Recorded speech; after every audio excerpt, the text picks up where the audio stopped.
All right, welcome everybody. Welcome back to the show. Everybody knows I'm Bruce Rodriguez.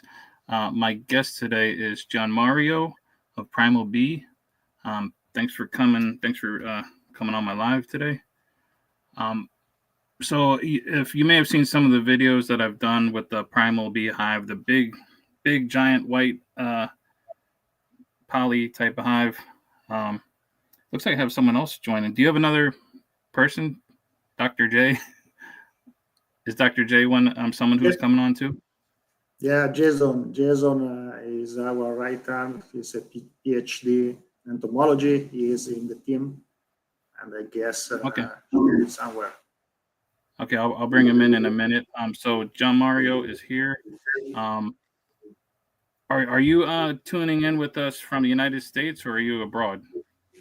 I'm abroad. I'm born in North Italy, very close to Switzerland. I worked in Swiss University for 15 years as a professor in thermofluid dynamics and engineering dynamics. So basically, come not from entomology, but from physics and engineering. And here we are in the United States as Primal Bee, as we are expanding with the Primal Bee Hive in US beekeeping. And we are also running operation in Europe and Middle East. Okay. Let me bring in Dr. J here. I'm not sure how he's going to come up on the screen. Okay.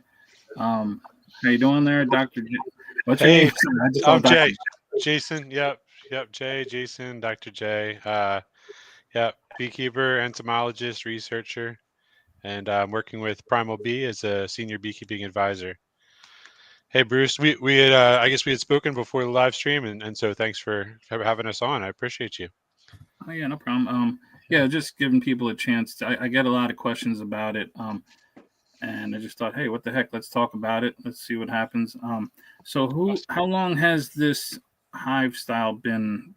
How long ago did you guys come up with this? Like, who came up with it? It was a long run. The first prototype comes in 2011.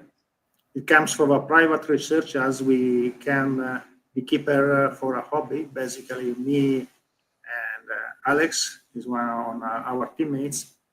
And we ran this research applying all the methodologies that are used basically to evolve race cars to better performances to honeybees, because this was our daily work.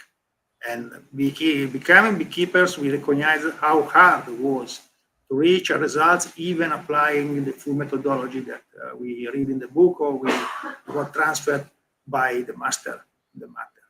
And in 2017, we reached the first very important milestone, writing and being accepted as international patent as a novelty. We were the first in the world stating a new way to design hives to obtain a much better improvement in the biology and the use of resources. This with again, a scientific-based methodology based on the flow of the energy.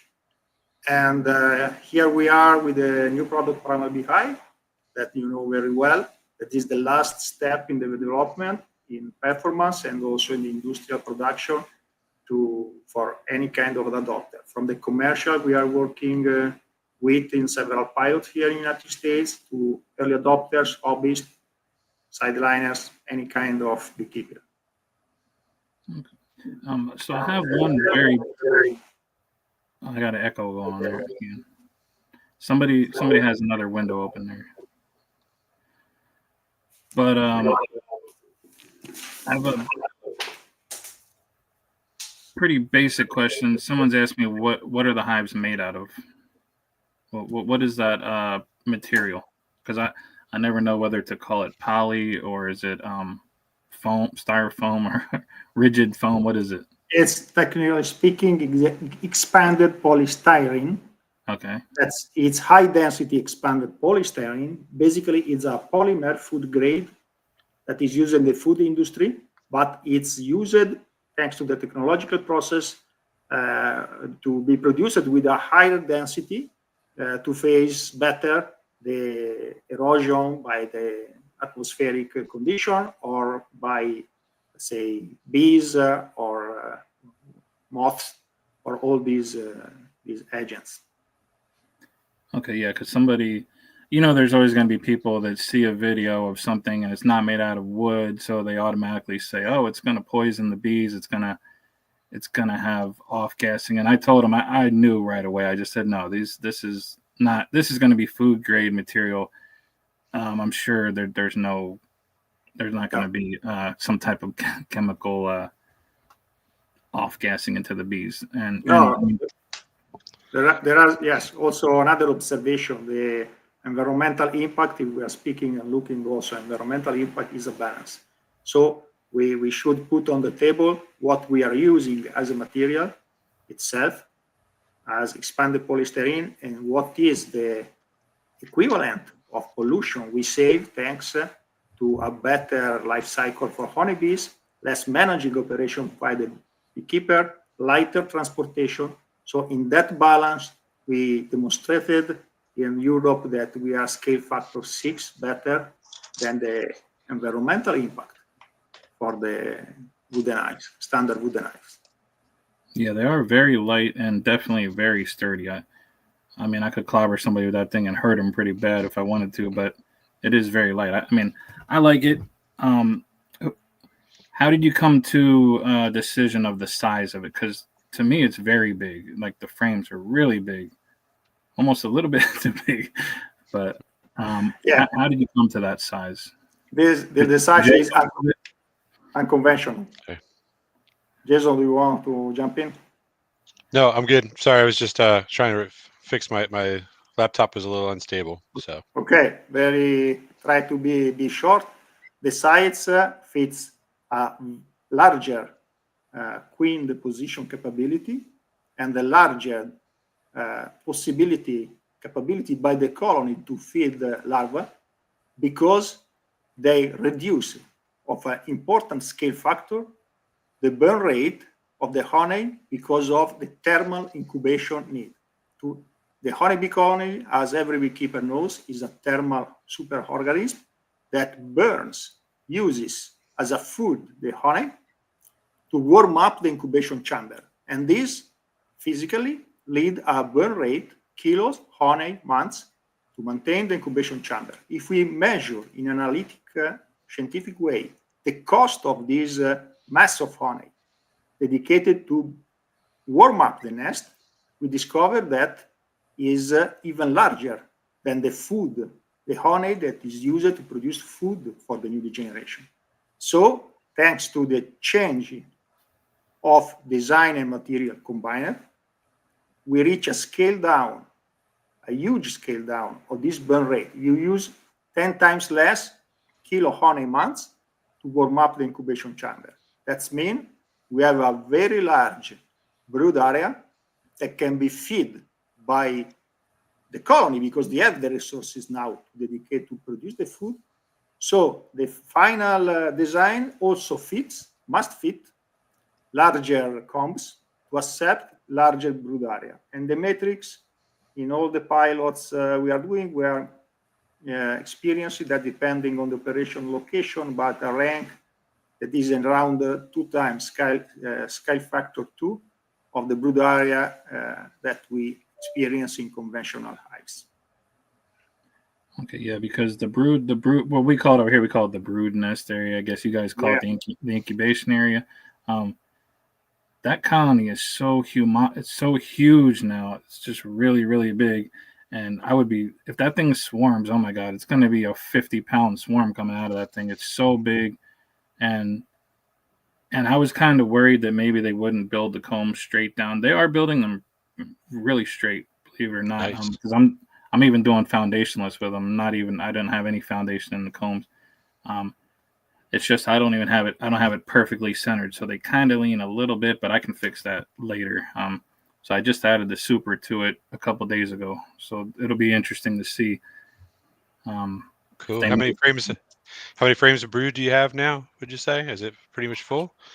Yeah, I still have the follower board in there. I didn't convert that to a frame yet, to a comb frame. I wasn't sure if I was supposed to. Am I supposed to leave that as a follower so that I can get the other frames out? Or do I eventually pop that piece out of the frame?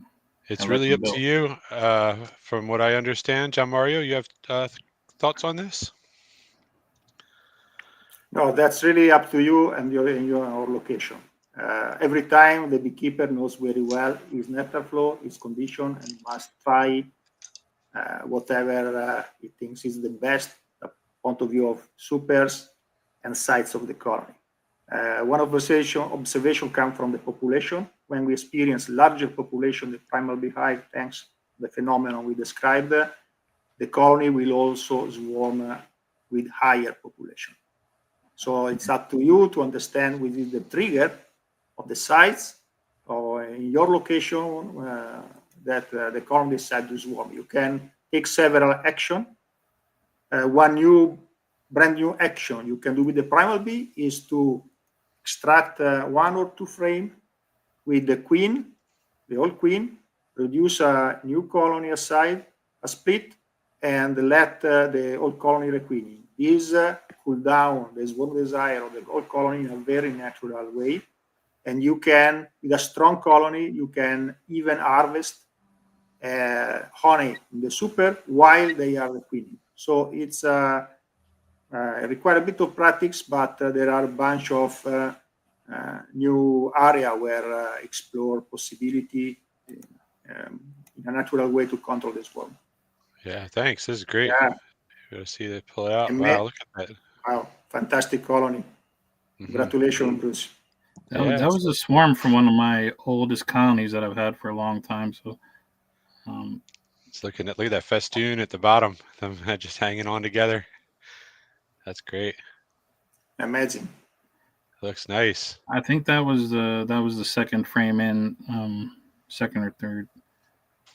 But they actually started from the other end. Yeah, they got a nice solid pattern there.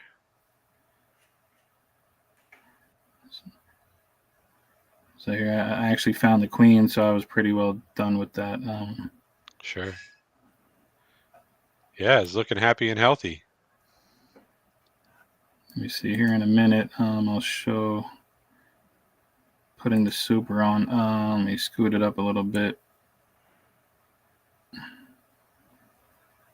For me, I felt like it was ready. Like it was ready for a super because, they have to go up eventually.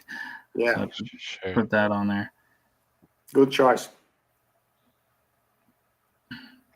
What's the nectar flow around you now, Bruce? It's slowing down a little bit, but we just got done with everything here. What state are you in? I'm in California, but I grew up in New Jersey, so yeah, close so that's to Philly. similar to here. Our dandelions are over, but there's a lot of still honeysuckles and oh my god, linden trees, and so here I'm doing foundationless for comb honey up there, up in the top, half of the frames. Right. We're just starting to get clover. There's still just a lot of stuff blooming, just a ton of stuff. Nice. Raspberries. You get lantern flies? Nothing like we used to. Let me remove this. A few years ago, I used to get supers of lanternfly honey, but now, yeah, I'm lucky if I see it. I see tons and tons of baby ones, but I very rarely see adult ones. Maybe a dozen or so a year I see now. Okay. So we can't really grab that. Right. Can't get that honey anymore. But yeah, it's just going great. Let me see. Did you? What were some of the other questions I had? So you have do you have a factory in Jersey that I heard of? Is that what you guys are working on, a warehouse or something? Not yet, but we do the shipments into New Jersey. But yeah, Gianmario, you've been working on this a little bit closer than I for getting production happening in the U.S. Okay. So yeah. The plan is to have production set up in US within the end of the year.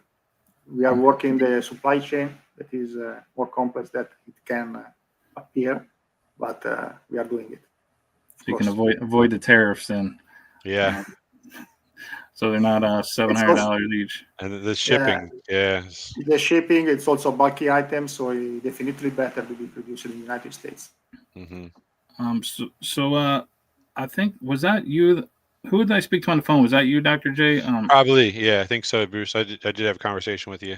Yeah, I was talking about the frames, how I do like the frames. If there was ever any plans of just making a one-piece whole plastic frame that just like fits right in, just with the, that's waxed and already ready to go. Because I don't see too many people. Maybe I'm crazy, but I don't see many people using wax foundation here. Like unless you're brand new, like maybe your first year you might use wax wired foundation, but Yeah. almost nobody does that anymore that I know. Right. Yeah, a lot of people have shifted over to the plastic foundation, and yeah, I don't know if you have one there that you want to show, Gianmario, but I have one in the garage I could run out and grab. But we have a prototype now and in You production. So Yeah, you can run and grab. I have okay, it. Yeah. sure. Oh, that'd be Yeah. awesome. That would definitely be. So yeah, it would just be cool because you could be a little more flexible with perfect leveling and everything, and just have perfectly straight combs. But it was just an idea, so I'm glad you guys are already thinking of it. Yeah, it's also very quick to be fixed by the pin on the side of the frame, and I will see in a minute the Jason picking up the foundation. All right.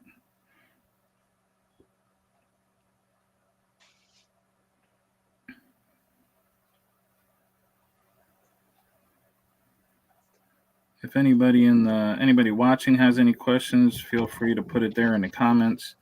You can go back and look at the video there and see if you got a question. I don't know how I could do this with my background. Let me turn the background off. How do I can make them bigger? Okay. There we go. So yeah, this is the foundation, all one piece. I'm not sure how it's showing on the screen, but it's got tabs and holes that connect it directly with the frame. I don't have a frame right now without foundation on it, but this is one of the waxed foundations, and so basically it's going to fit right in here. There's the pins that clip onto it, and then tabs that'll hold it in place. It's a little awkward to try to do it right now because I do already have this one waxed and wired. But yeah, there it is. Cool. See the bottom of it. There we go. All right. So, yeah. What kind of climates have these has the Primal Bee been used in? And I guess in Italy, of course, and then I'll test it here. We have pretty cold. It's not Canada cold, but it's pretty cold. Yeah, we ran in the last since the 2017 several testing looking for extreme climate.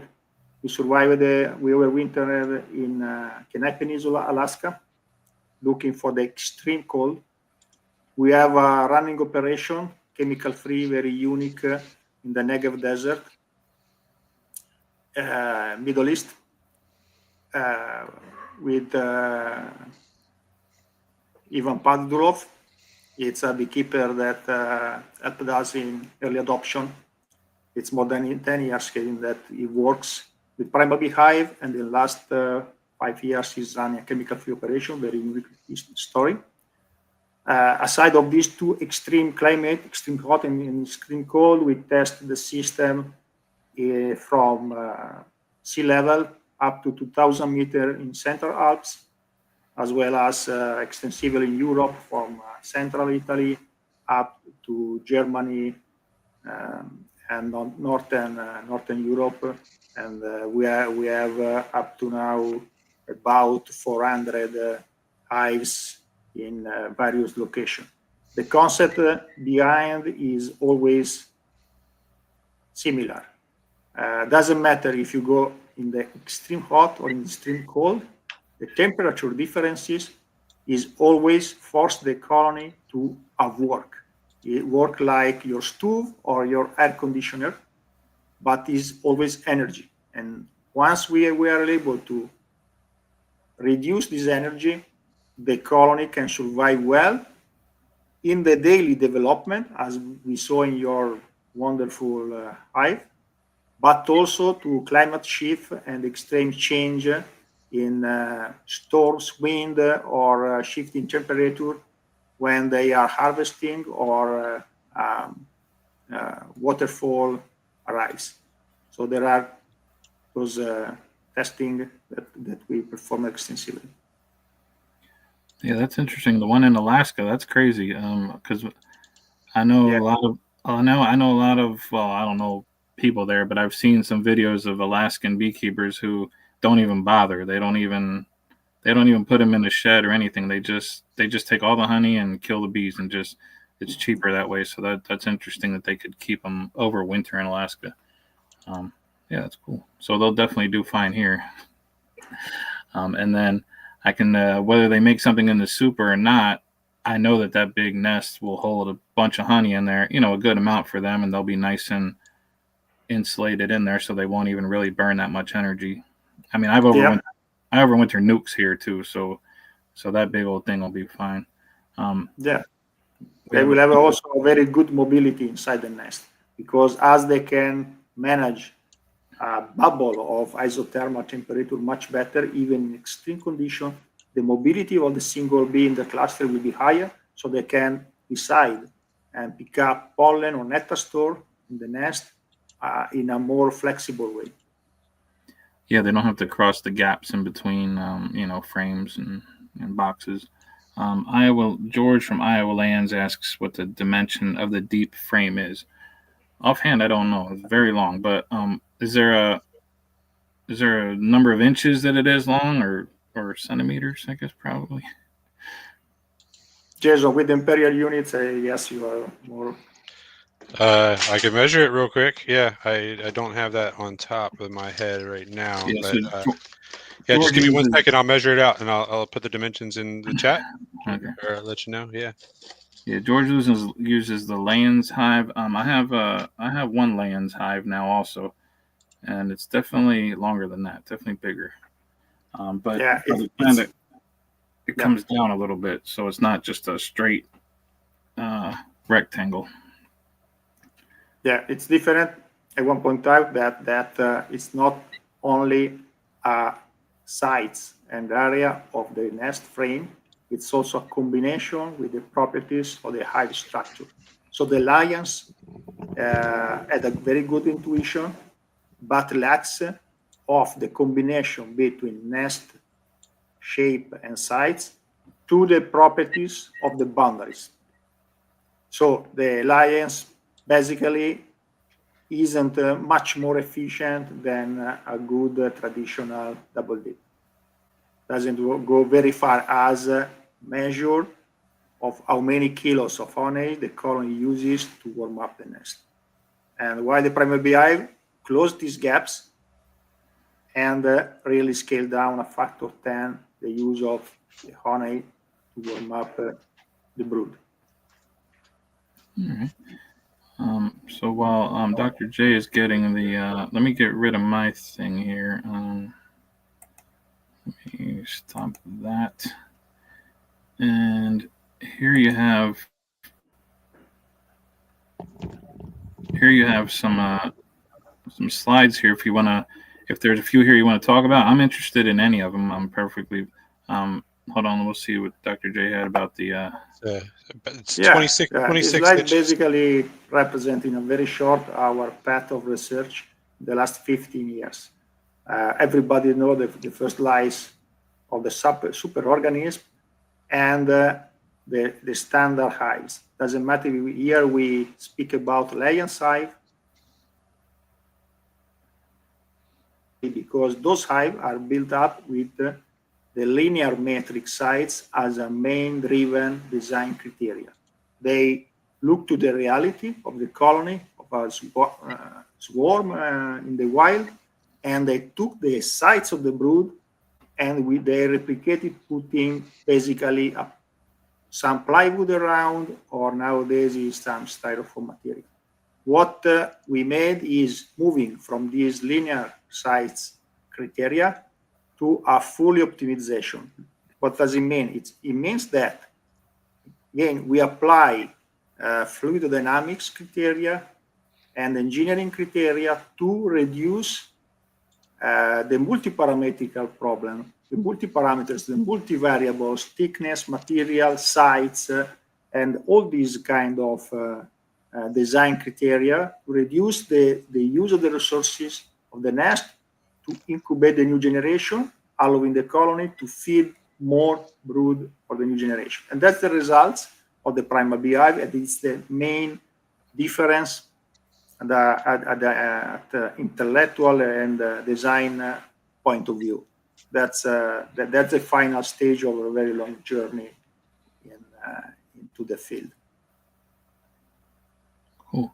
And when it says mimic, what is are you mimicking, say, a tree colony? Is that what you're thinking of? I know a lot of bee designer people, like companies, are trying to mimic tree designs. You have these hives that have propolis on the inside, or they have like grooves, or they're different shapes because they're trying to be like a tree. But this one is kind of similar to a tree to me, and I have tree trunk colonies. It's similar. Yeah, it's similar, but again, depends how the beekeepers are building up all these olive trees hives.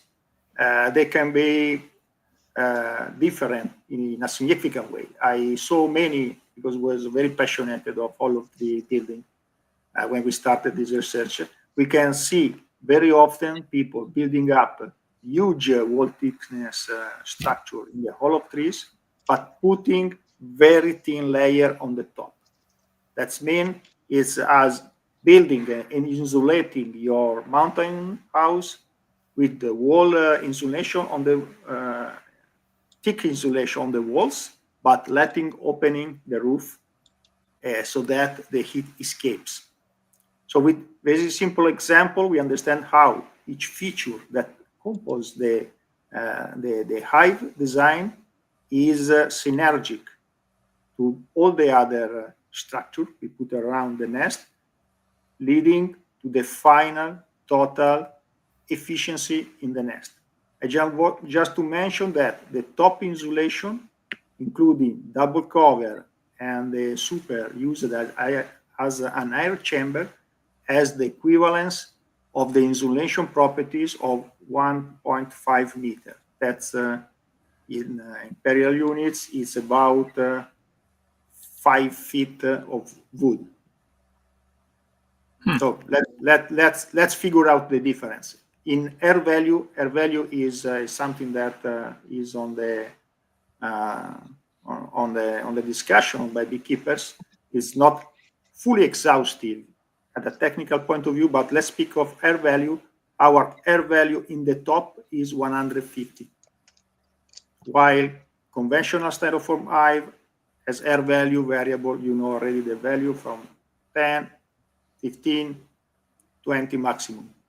So it's an extreme scale of the efficiency for the nest, providing a fully natural environment where the biology of the bees can occur in a better way, because they know instinctively what to do, and has been already demonstrated how the perfect incubation temperature of the pupa lead to a better brain capability, a better muscular activity for the emerging bees, so that you will obtain more bees, because we spoke about of a larger brood area, but also better bees. And that's, I guess, we have one image of the thermal fluid camera that exactly point out this effect. Yeah, I know that the lid is very bulky. There's two lids. There's the inner lid, and then there's the outer lid, and both of those things are really thick and beefy. I'm not surprised the R value is 100 and something. I mean, yeah, look at this. Everybody knows the meaning of this comparison. That's where basically the color are related to temperatures. That's it. It's taken in the early spring, same location, same time, same external temperature. On the left side, we have the primal bee nest that is double area, double sides, the standard, the dent that is used in Europe. In this case, Europe was the location. So On the right side is the standard Ant, on the left side is the Primal Bee. You can see how the Primal Bee hive, the offspring of the new generation occurs perfectly isothermal. That means the larva that develops in the protein synthesis in the extreme region of the nest frame emerges with the perfect incubation. In opposition, in the standard hive, the dissipation is so high that a huge temperature drop occurs. And in the perimeter of a smaller brood area, the temperature drops and the larva is subject to climate shift and to an incubation that lead to imperfect protein synthesis. And this is the mechanism. And the paradox, the technical paradox, is the following. On the right side, the colony use 10 times more the fuel, means the kilo of honey months, to warm a smaller portion, a fraction of the portion of the brood area. While on the left, they use a very few resources to maintain perfect incubation temperature. So doesn't matter if you are running Buckfast or Corneolans or whatever is the strain. This is a leverage that applies in a magnitude that you can reach just with the configuration of Primal Bee hive. And this is specifically our patent area. Obtain these effects. Then you can add, of course, better location, better harvest, your capability as a manager of your operation. You can be a sideliner or big professional. Imagine the pollination that you will reach in springtime when the left brood will open and the new bees will emerge. You can harvest early spring flowers, early spring honey, and all effects that the colony performs thanks to its extinctivity. Nice. So you mentioned earlier some of the early adopters. You made it a point to point out that they were chemical-free beekeepers. How important is that to you? Are you a treatment-free beekeeper or a chemical-free beekeeper, or what kind of beekeeper? Because over here on this channel, I'm 100% treatment-free. I've never treated bees in my whole life. So that's fantastic. So congratulations for everyone that reached this milestone. That for me was a dreamline when we started this research, and is still a big motivation. So as a passion, I'm totally chemical-free. We don't run operation chemical-free, except the one in Israel actually, or a few hobbyists that are now running Primal Bee Hive. So generally speaking, our early adopter or customer applies mite controls, organic or the aloe methodology, the Primal Bee Hive. But what we can say for sure, that the chemical-free way is very hard, is very specific, and requires time and high skills. But the Primal Bee Hive for sure helps you very much, because imagine how you can also better define the quality of your queen when you provide a perfect environment to produce eggs or to incubate the colony. Imagine also how you can shorten the incubation time. This is something that we are really experiencing in many early adopters in Middle East.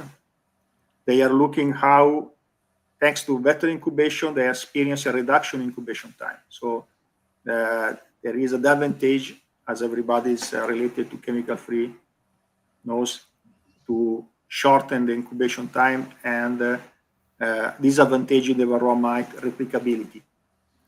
So we cannot ensure that you can run a chemical-free operation with a Primal Bee Hive. That's up to you. But for sure, we provide you a better tool to reach your goal. And this, we are very proud about it. And that's an amazing result when someone reaches this point. Yeah, I mean, no one would make the claim that this hive that I make makes makes it possible for you to be a treatment-free beekeeper. Of course not. It depends on the bees. So the bees that I have in my primal beehive are bees that I've had since 2019, I think. They've just I follow, I can follow their pedigree all the way down. I know I always keep track of my favorite ones. So those are some of my favorite bees. So I know they're going to be perfectly fine there. They've already yeah, they've just taken a beating. I let my bees get their butt beat. There's no when you said chemical free or something is difficult. I mean, thank you, but it's definitely not for me at all. I trust me. These bees are tough, and they've never been treated. I even stopped feeding a couple years ago. Only a little bit of fondant I might use on like a late cutout or a late swarm in September. I might if they don't have enough. But I haven't fed in probably 4 or 5 seasons now at all. Wow. And That's it's a, great. Yeah, that's that's great. an achievement. Yeah, I love it. So Dr. J, what's the entomology standpoint of some of the benefits of this from an entomologist point of view? Yeah, thank you. That's a great question. I appreciate it. So when I was University of Florida studying bees in the lab, I was doing my master's looking at bumblebee nests and how they work. I worked for my PhD. I was looking at solitary bees, leafcutter bees, mason bees, things like that, and trying to understand what goes on in their nest. I felt like the nest was the perfect place to look at the health of those colonies. So some people were, if they wanted to study a leafcutter bee or a bumblebee, they'd go out and look at it on a flower. But for me, I felt like I was missing half the story by not understanding what was going on in the nest. Beekeeping is kind of the other way around, I guess, because beekeepers set up the hive and they're very close to the nest and understanding it really well. I think what is exciting for me is just to see how Primal Bee has gone a step beyond um, using kind of what we I guess Langstroth was a step ahead in finding the bee space and understanding that and incorporating it into the hive, but that was 174 years ago, and so we've had some time to come up with other developments. I was underimpressed with a lot of the things I've seen, of new and upcoming hives, but I was very impressed with the Primal Bee, just because of the size, the insulation, the shape of the inside of it. And then when I saw it for myself, my own bees, I moved in December in California. Nighttime getting down to around 40. And during the day, maybe getting around mid 50s. This was in December. And so I had a Langstroth hive that, how sometimes on the corners, the the corners start to come apart, and it was the hive was just in bad shape. I didn't think it was going to make it through the winter, no matter what I did with it. These guys came to visit. They finally got the Primal Beehive, in California where I could work with it, and it was perfect timing. So we shook the bees in, moved the queen in, no brood at all. But we did feed to get them started on pulling the wax out. And yeah, now it's doing great. I just have put a super on it. Got through the winter. It has 6 frames of brood, and they're up in the super, pulling out that wax. And so I think it's going to be a great year for them. I try not to harvest honey off of any of my bees the first year. I just want to let them see their maximum potential and what they can overwinter with, and then the following year I might pull some honey. But they're doing great. I'm with you, Bruce, on the treatments. I try not to put anything in my hive that I wouldn't put in my mouth. So there's not a lot of treatments out there that powdered sugar. I can do that, and I'll use that when I'm shaking bees sometimes. But I'm seeing great results with the Primal Beehive. And from an entomology standpoint, yeah, I'm really excited to see this hive just continue to thrive like this. I'm interested in how it's going to affect things like the different pests, or am I going to see it? So far, I haven't seen Varroa on my bottom trays, and I did a powder sugar shake on it and didn't see any dropping down onto the tray. So I think it's in pretty good shape. Haven't seen deformed wing virus or any of the things that I've seen in other hives. So far, no small hive beetles. No wax moss. It's a strong colony. I had some ants come into it, but I just put some moats in, and that kept them out. But yeah, it's looking great. Yeah. I think my only concern might be in my area and here, I'm out in kind of like the woodsy farm field type area. We have mice like crazy. Oh in yeah. in the wintertime, they do try to chew sometimes into hives. They try a little bit, but so I'll need a mouse guard for a wire mouse guard going around the bottom or some type of thing, because I think they might be able to chew if they can get their mouth. Like the holes are really small. The bees can get through there.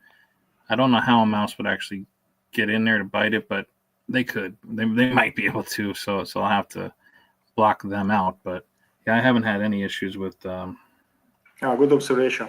We Or are anything. working on a more hard bottom part, exactly for this kind of problem that might occur. It's of course United States has several type of animals that can be more aggressive on the bottom board, and we are working on it. Yeah.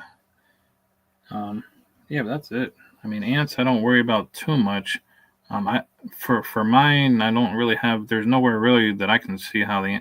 I know California has different ants, but here we have some really annoying ones, but just not. We don't have like fire ants or anything like that. We do have carpenter ants that can definitely get in there.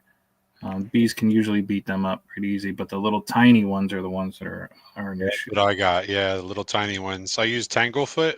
That's a material. It's a tree resins and carnauba wax, and I use that kind of around the legs of my hive stand. I've been doing it for years, and it works. It's just you do have to reapply because dust will take away the stickiness after a while. But yeah, we're showing some pictures here, Gianmario. This is the. You want to talk through what these are? Let's go, Jason. That's your. So, well, these are pilots. Some of them I'm not sure this top left corner. Which pilot is this? Top left, this is a professional in Israel, actually, that run 1,500 hives. Israel is really is a place where people, beekeepers, do foreign sites, pollination, and honey, due to the huge integration of the agriculture with the beekeepers. And this is a pilot we ran at the late autumn last year. We have those professionals that shake down in the Primal Bee nest the bees in the brand new from the wax foundation with no food, no store, no capped brood.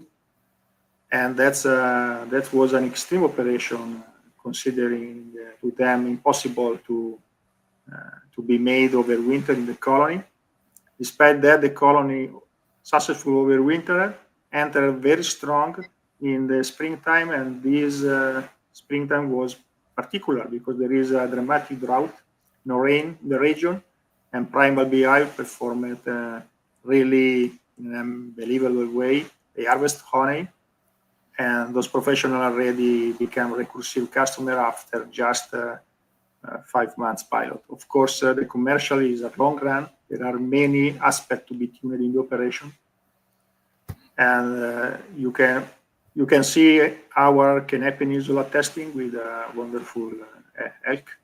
Look in the Primal Beehives. It was back 2017, 2018, and in the middle, yeah. The picture below. So that's in Alaska, yes, correct? Yes, Alaska. In the bottom middle is a pollination test we ran with a big company specialized in producing onion seed for the crops. We ran this test with the sensor in the field of the hero, recording and tracking the numbers of the bees minute that are flying in a certain field. We entered in the test with less than half the hive each acre required on the standard hive matrix. We had a comparison, a control group made of standard hive in a nearby fields of onion, and we tracked the number of the activities on the seeds, and both the farmers and the data of the hero show an incredible gap between the pollination capability of the Primal Bee hive compared to the standard. And this again thanks to the many synergic effects of the more population and faster bees that can fly early in the morning and later in the afternoon. On the right side, you can have a look on what you could expect in a healthy Primal Bee hive in the springtime. We can reach up to 8 frames of that size full of capped brood. It's a very strong colony. In the early springtime, they can produce an unimaginable range of pollination for the one interested in pollination. And of course, when the bees go out, they come back with nectar, pollen, or what they need. Yeah, I've seen those onion seed fields on TV or like on a video. Just so many acres of onion flowers. I really want some onion honey really bad. I wonder what that would taste like. I'm pretty sure those flowers produce, the allium family has a lot of nectar in there. But yeah, that's pretty cool. It's very dark, very tasty, the onion honey. Oh, you can taste the onion flavor in it? Yeah, it's very dark, very tasty. Usually people doesn't like it, but some people like it very much. It's very strong. It comes from onions and very particular. All right, well, I'll have to plant some onions, see what I can get going on here.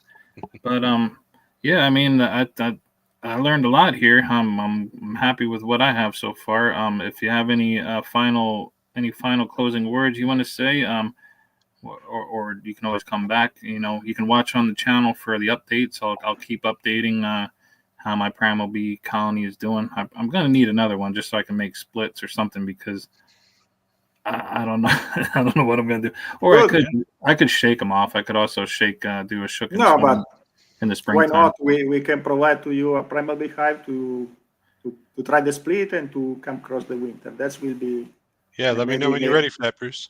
Okay, yeah, that'd be cool. Yeah, definitely like to have another. So far, I have the Primal. I have a 𝙋𝙧𝙞𝙢𝙖𝙡, a Layens, a top bar, and then a whole bunch of Langstroths, and a tree trunk, and also a barrel. I got bees in every possible thing, everything except for like a toilet or something like that. Should be next.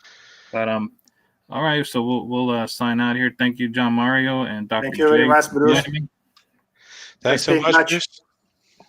Have a good night. Thank you. Yeah. Let me know if there's anything we could do. Thank you. All right. Thank you. Bye-bye.